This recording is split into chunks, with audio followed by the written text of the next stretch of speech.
হাই নমস্কাৰ। আজি আৰু এটা মোৰ নতুন ভিডিঅ' লৈ আপোনালোক সকলোকে আমন্ত্ৰণ জনাইছোঁ। আজিৰ ভিডিঅ'টোত ইণ্ডিয়া অৰ্থাৎ আমাৰ দেশৰ নামটো ইংৰাজী ইণ্ডিয়া নামটো কেনেকৈ 3D ইফেক্টেৰে আৰ্ট কৰিব পাৰি তাৰ এটা সম্যক ধাৰণা দিবলৈ মই যত্ন কৰিছোঁ। মানুহ মাত্ৰেই যিহেতু ভুল, গতিকে মোৰ এই আৰ্ট বা অংকনত কিবা ভুল ত্ৰুটি হ'লে সেয়া আপোনালোকে আঙুলিয়াই দিব বুলি মই আশা ৰাখিছোঁ।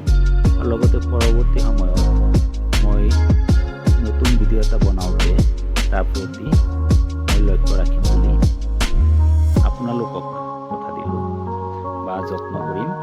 যেই নহওক, আজিৰ ভিডিঅ'টো আপোনালোকে স্কিপ নকৰাকৈ সম্পূৰ্ণলৈকে চাব বুলি মই আশা ৰাখিছোঁ, কিয়নো